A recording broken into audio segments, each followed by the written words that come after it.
মাসুদুর রহমান সোহাগ, founder, Khulna স্বাধীন foundation. এখন আপনাদের সাথে পরিচয় করে দিব আমার সহকর্মী। আসসালামু আলাইকুম। আমি মোহাম্মদ আমিনুল ইসলাম। আমি খুলনা স্বাধীন ফাউন্ডেশনের একজন কো-ফাউন্ডার।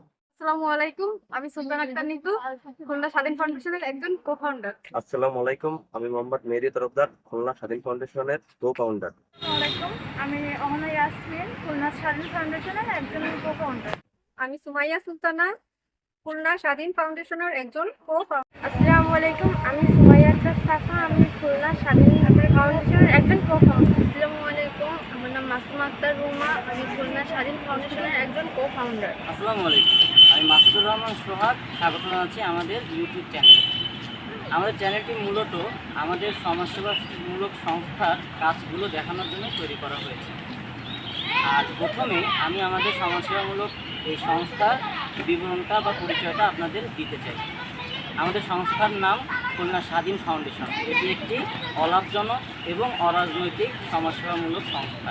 গত জুলাই মাসে ছাত্র আন্দোলন থেকে শুরু করে ট্রাফিক নিয়ন্ত্রণের কাজ করার পর আমাদের কিছু কিশোরদের ইচ্ছা হলো যে আমরা সমাজসেবামূলক কাজ করব। আর সেই জন্যই আজকে আমরা এই চ্যানেলটা বা আমাদের এই সংস্থাটা তৈরি করেছি। আমাদের সংস্থার কিছু লক্ষ্য ও উদ্দেশ্য আছে।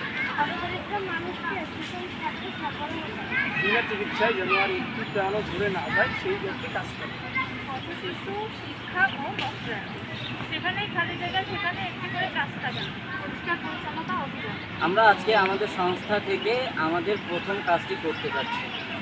আর সেই কাজটি হলো আমরা সবাই মিলে টাকা তুলে একটা বৃদ্ধ অসহায় মহিলাকে আমরা সাহায্য করতে যাচ্ছি। এখন আমরা সবাই মিলে তার জন্য কিছু বাজার করতে যাব।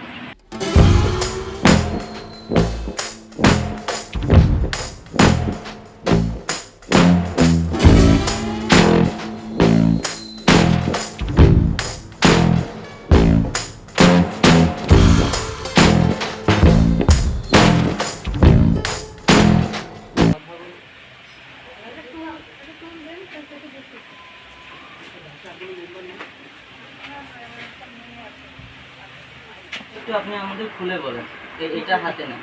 বললে তো বলি বাবা, তা ভাই এখন কথা হয়েছে কি আবার কাটতে কাটতে ধরে পড়ি, হাঁটতে পারি না, যাইতে পারি না। সময় আজ গা কাজর ভাইঙ্গে সিঙ্গে দল হয়েছে, এনে খাটালে হুড়িয়ে রয়েছি, জানে কুলে না। আমার দুঃখ কেউ বোঝে না আল্লাহ ছাড়া। আমি কিভাবে কি হব? এই ঘর ভাড়া, ওই কারেন্ট ভাড়া, পানির ভাড়া এত লাগবে, এত বড় জায়গায় থাকতে গেলে যেতে হইবে। আমি এই সমস্যার মধ্যে আছি। অসুখ বিসুখ হলে একটু ডাক্তার কবিকে আমি দেখাইতে পারি না। আমি বড় কঠিনের মধ্যে আছি আপা। আর কি বলবো, বলার আমার কিছু নাই। পরিবারে কেউ নাই আপনার? পরিবারের উপরে আল্লাহ আর তোমরা 10 ভাই, বুঝছো আর কেউ নেই না। তো এই ছিল আজকের মতো আমাদের কার্যক্রম। আপনারা তো নিজের চোখেই দেখলেন যে মানুষের জীবন আসলে কতটা অসহায় হতে পারে।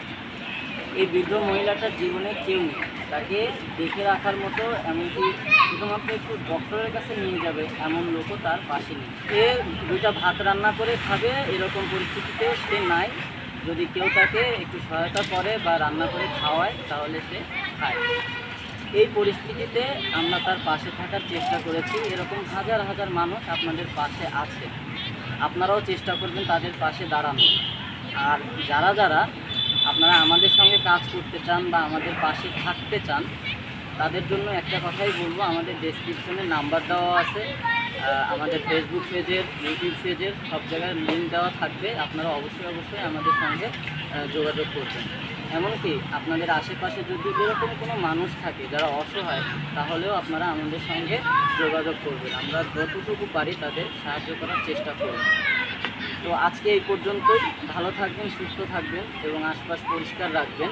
আর সর্বশেষ একটা কথাই বলতে চাই, মানুষের পাশে থাকবেন।